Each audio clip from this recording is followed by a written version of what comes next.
the 10th gathering of ParlAmericas Parliamentary Network for Gender Equality.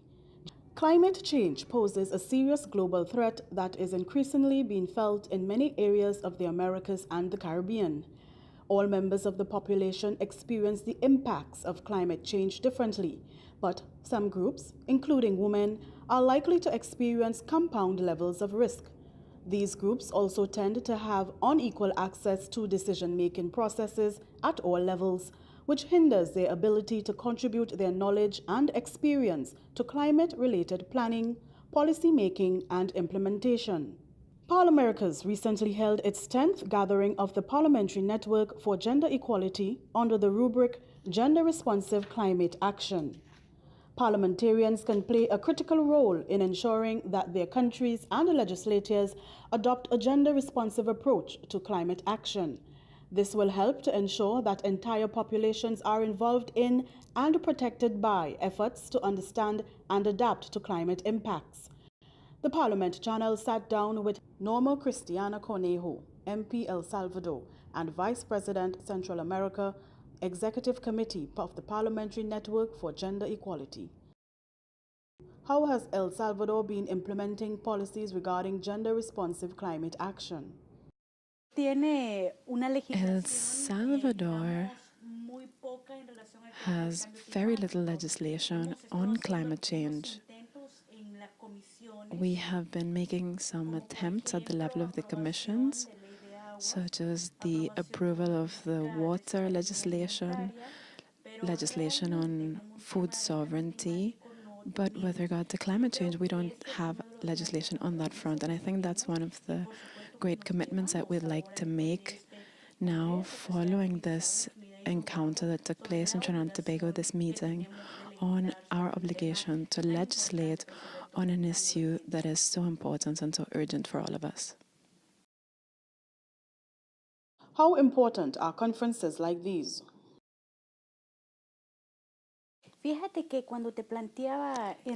know, when I mentioned that El Salvador doesn't have a very advanced policy on this issue, when one comes to a conference like this one, it's thanks to ParlAmericas, and we realized that we do need to craft legislation on the issues that are affecting the most affected populations, the populations that are most affected by poverty, and in particularly for women who live in conditions of inequality when compared to men.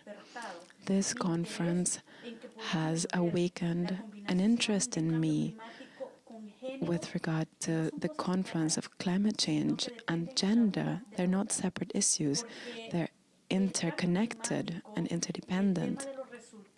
Climate change, the issue of the impacts of climate change, the impacts of natural disasters, those impacts are suffered in large part by the most vulnerable populations, the least protected populations. And then it turns out the majority of these populations are women. So we do need to legislate on climate change, taking into account gender, the least protected and most vulnerable population, and many of these groups are women. And this is key because, of course, the parliamentarians who have taken part in this meeting over the past couple of days are now going back home with greater awareness of how necessary it is to legislate on this matter, but also having acquired a commitment to operationalizing all of this in our respective countries. What are some of the things you would like to focus on in your new role on the Executive Committee of the Parliamentary Network for Gender Equality? I would first of all like to express my thanks to the confidence that has been expressed. During this meeting, we selected those who are working in the Department on Gender, and those who were elected were Central America, South America, and then I was elected as Vice President for Central America. We dealt with some very important topics, issues that are very close to my heart for a long time. One of them is gender-sensitive budgeting. And I think that if the member states could work on how to assign resources to the majority of the population, and here we're talking about, in Salvador, 54% of the population is women, and I think there could be much more positive responses in terms of the future of our societies. There's another issue that I think is very important for us to work on, which is greater political participation of women. We heard from the Haitian senator and her experiences saying that she's the only woman. She's the only woman in the Senate. There's only 3 women in both legislative chambers overall.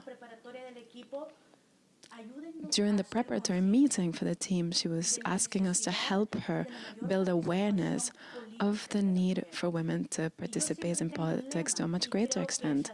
I have a motto, which is that we will not attain true democracy until the majority of the population or the full population is taken into account in decision making.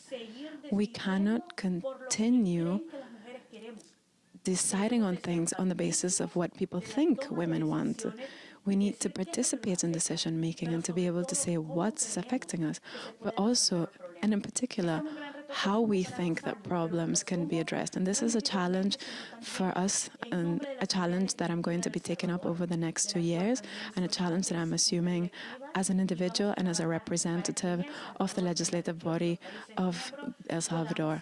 And we're going to keep working together to make sure that the countries of the region can continue building awareness and acting to ensure greater participation of women in all areas.